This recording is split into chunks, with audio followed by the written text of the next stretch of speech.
Hola les filles, donc je vous retrouve dans une nouvelle vidéo aujourd'hui. Donc je vais vous faire une vidéo sur mes flops, les produits que j'ai vraiment détestés. Mais avant ça, je tenais à m'excuser de mon absence des 2 semaines. J'ai pas pu vous faire de vidéo parce que tout simplement j'étais très occupée. Je viens de monter une petite entreprise de stylisme angulaire et de masseuse, enfin de massage bien-être. Et du coup j'étais dans la paperasse, etc. J'ai vraiment pas eu le temps du tout. Au passage, je vous fais ma petite pub. Si jamais vous êtes de Nantes ou les alentours et si ça vous intéresse d'avoir des beaux ongles pour le printemps ou de vous faire masser à petit prix ou d'offrir un massage, n'hésitez pas à me contacter. Vous avez mon Instagram où vous pouvez me contacter en message privé. Vous retrouverez aussi tous mes tarifs, etc.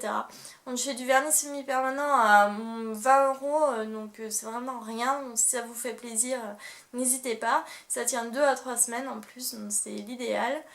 Et on va commencer tout de suite. Donc on va commencer tout d'abord par tout ce qui est cheveux. Donc pour les cheveux, j'ai d'abord ce sérum exceptionnel qui n'est pas du tout exceptionnel de chez Yves Rocher. Ils promettent des cheveux sublimés et fortifiés. Franchement, j'ai rien vu de tout cela. Il n'a pas du tout fonctionné. Pourtant, j'ai essayé de l'utiliser. Comme vous pouvez le voir, c'est quand même bien entamé. Mais j'ai rien vu sur mes cheveux. Franchement, c'était un total flop. Ensuite, on a une lotion volume Luxurious Volume de chez John Frieda. Là, c'est pareil. Aucun effet sur les cheveux, j'ai essayé de mettre à la racine, décoller ma racine pour donner un peu de volume parce que comme vous pouvez le voir j'ai les cheveux bien raplapla et ça n'a rien fait du tout, donc un total flop. Là il m'en reste pas mal, je sais même pas comment je vais faire, si je finirai ou pas, franchement vu que ça marche pas du tout, voilà. Ensuite un ravivateur d'éclat infusion lumière de chez Deux Sanges. Donc là c'est censé apporter de la lumière à vos cheveux, de les faire briller, etc. J'ai vu aucun changement par rapport à un après-shampoing basique, hein, ça fait pas... c'est pas extraordinaire du tout, ça coûte cher en plus pour ce que c'est franchement. Je vous le conseille vraiment pas. Et du coup moi je m'en sers en après-shampoing quand même pour le finir, mais franchement ça vaut vraiment pas le coup de s'embêter avec ça. Ensuite pour les cheveux, ah oui j'ai acheté ça, je pensais vraiment que c'était super, c'est Olapex. C'est le soin en fait Olapex qu'on met avant le shampoing. C'est un soin que j'entends énormément parler, ça coûte un bras en fait, ça en plus. J'entendais vraiment parler énormément sur tout ce qui est réseaux sociaux, etc. Où on disait que c'était un soin miracle qui réparait vraiment les cheveux. Je l'ai appliqué 10 minutes comme il disait dessus. J'ai rincé mon shampoing et franchement j'ai rien vu. Alors du coup j'ai renouvelé l'application en le laissant poser 1 heure. J'ai même eu l'impression que ça m'a desséché les cheveux, donc c'est pour dire ça. Je vois pas de différence en fait. J'ai des masques ou même des huiles végétales, ça fait autant son job. Donc ouais franchement ça vaut vraiment pas le coup de vous embêter à payer 25 € pour un soin pas super. Donc autrement il y a le ginseng fragile, cheveux fins et fragiles de chez Beap. Alors là c'était ça se présente comme ceci, c'est des ampoules en fait. Donc il m'en reste pas mal, j'ai commencé à tester, mais le souci c'est que c'est très très fort. Je n'ai pas vu vraiment non plus que ça donnait du volume ou autre, mais j'ai pas fini la cure. Mais enfin je sais pas si je vais la finir parce qu'en fait quand je l'applique, bon sur le cuir chevelu ça va, mais ça me fait tout rouge, tout autour ici. Et si le produit coule sur ma joue, ça me fait une plaque rouge, ça part après, mais je pense que c'est pas très très bon. Enfin quand je vois ça, je me dis que mon cuir chevelu doit prendre un sacré coup.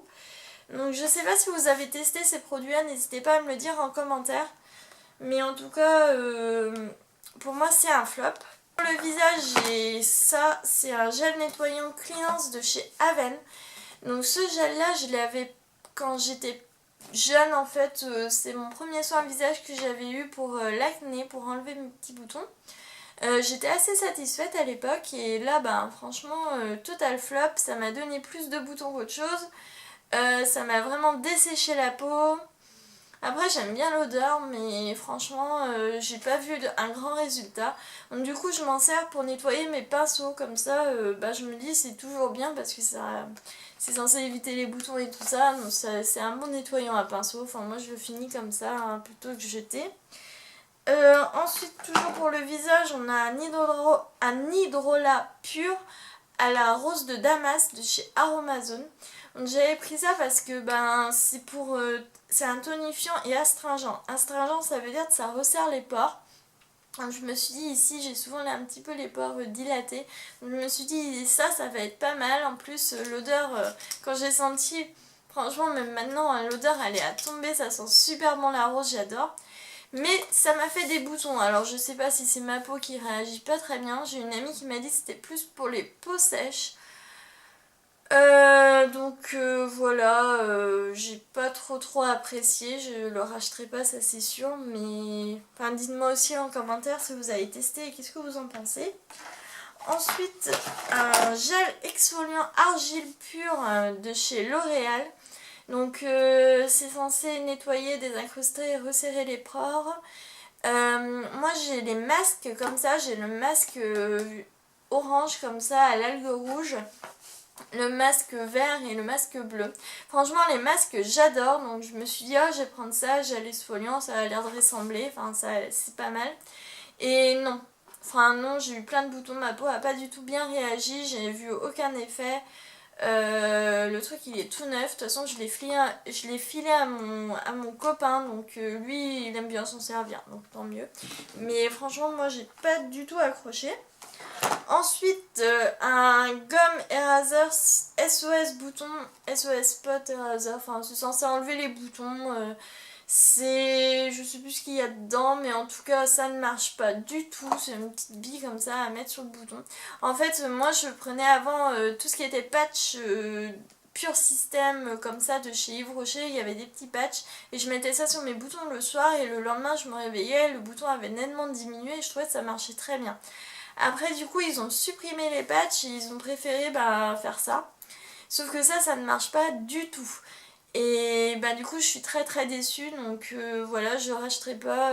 Et franchement si Yves Rocher vous passez par là par pur hasard, refaites vos patchs parce que je les adorais vraiment. Ensuite un masque chauffant pour les yeux, donc ça j'avais pris ça à Action. Bon ça m'a coûté 3 fois rien, j'avais juste envie de tester, ça avait coûté moins d'1 euro. J'ai testé. C'est censé détendre, relaxation immédiate, mais le souci c'est que ça chauffe pas beaucoup, enfin ça chauffe quasiment pas. Donc du coup l'effet n'est pas là, hein. Et puis enfin c'est pas très pratique parce que du coup quand on a le masque sur les yeux, enfin ça je le savais, on peut rien faire. Donc moi qui suis un peu à bouger dans tous les sens, donc ça m'embête. Et rester 20 minutes à rien faire c'est un peu long. Et autrement, ça ne fonctionne, enfin, ça fonctionne pas. Je vois aucun effet sur les poches et les cernes, les ridules, enfin rien du tout.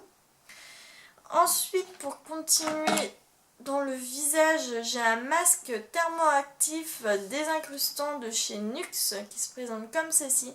Donc c'est un masque qui est censé chauffer, il y a des petits grains dedans. Donc à l'appliquer, il est très agréable, j'ai beaucoup aimé.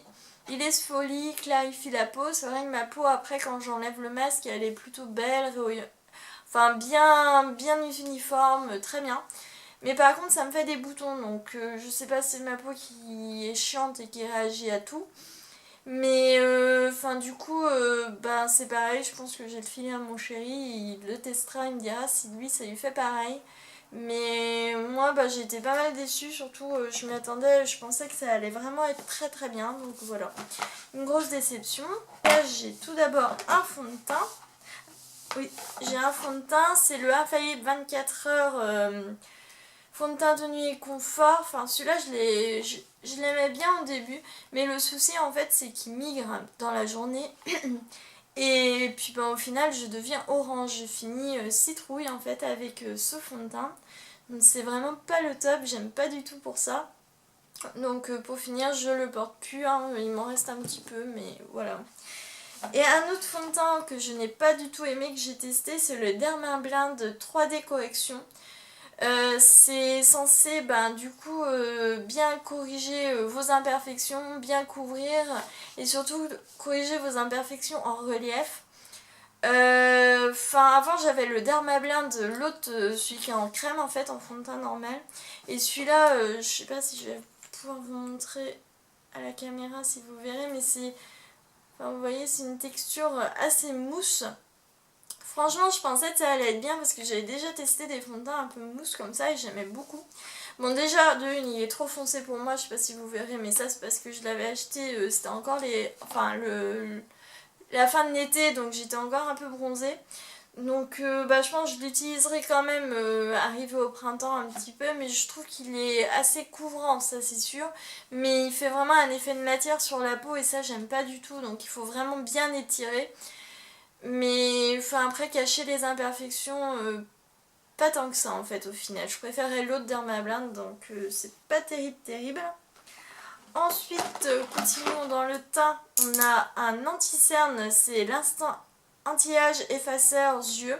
Donc celui-là il a quand même bien vécu mais il m'en reste encore. Et franchement j'en ai entendu parler partout de cet anti-cerne Maybelline là. Il était discontinué en France donc j'avais réussi à le trouver quand même dans un Monoprix. Donc quand je l'avais trouvé j'avais sauté sur l'occasion parce que j'avais vraiment envie de le tester, j'entendais tellement de bien. Et ben ça a été un flop, hein. Franchement je vois pas en quoi il est meilleur que les autres anti-cernes, je comprends pas. Je comprends vraiment pas en fait, je le trouve pas top, enfin il cache pas plus que ça mes cernes, pour les ridules il les marque aussi, enfin non, j'ai des bien meilleurs anti-cernes que celui-là. Donc passez votre chemin les filles parce que franchement pas terrible. Et ensuite on va passer à la bouche. Donc pour la bouche j'ai deux encres à lèvres qui se présentent comme ceci. Donc c'est les Tattoo My Lips de chez Adopt. J'aimais bien le concept parce que en fait ça fait vraiment comme un tatouage sur les lèvres. Quand vous laissez sécher, ça se... Enfin c'est pas non plus très mat, mais quand vous passez la journée avec, ça laisse une petite... Enfin ça reste coloré un petit peu les lèvres. Mais au final j'ai pas trop apprécié. En fait c'est la texture qui n'est pas mate, qui met du temps quand même à sécher, que j'aime pas beaucoup. Donc non, je rachèterai pas et je vous dis passez votre chemin parce que ça coûte dans les 7 € et franchement vous verrez la vidéo que je vais vous faire qui va suivre cette vidéo dans la semaine où je vais vous parler d'encre à lèvres de chez Amazon qui valent vraiment le coup et ça vaut vraiment plus le coup que ça. Et ensuite, alors ça c'est Metal Shock, c'est une... eyeshadow, c'est un fard à paupières crème en fait de chez Essence. Et je trouvais la couleur vraiment magnifique. J'aime beaucoup les produits Essence. Et en fait j'étais vraiment très déçue parce que comme vous allez pouvoir le voir, enfin là je vais vous mettre comme ça. La pigmentation n'est vraiment pas au rendez-vous. Enfin même encore sur la main ça se voit moins, mais sur les paupières ça part directement. Enfin autant rien mettre quoi, j'ai envie de dire, c'est vraiment pas le top, j'aime vraiment pas. Et ensuite, pour terminer, c'est un eyeliner, donc j'avais eu ça dans un coffret, c'était en promotion, il y avait 2 mascaras et un eyeliner de chez Benefit, c'est le Push-Up Liner qui se présente comme ceci, donc normalement vous l'avez en grand également. Et du coup la mine, enfin le petit embout se présente comme ça. Mais je ne comprends pas trop le concept en fait, tout simplement. En fait il faut tourner, vous avez du crayon qui sort et vous pouvez faire un eyeliner. Apparemment c'est super précis, ça vous fait un trait super. Mais non en fait, non pas du tout, enfin moi ça fait un gros pâté, hein. Franchement ça fait vraiment un gros pâté sur la paupière. Enfin c'est peut-être moi qui m'en sers mal, hein. Dites-moi en commentaire si vous arrivez mieux à vous en servir et si vous l'aimez bien. Mais moi ça me fait un gros pâté donc j'aime pas du tout. Donc voilà pour mes flops. Donc voilà, j'espère que la vidéo vous aura plu. N'hésitez pas à mettre un petit pouce vers le haut et à vous abonner à ma chaîne, ça me ferait très plaisir. Donc je vous fais plein de gros bisous et je vous dis à très bientôt dans une prochaine vidéo.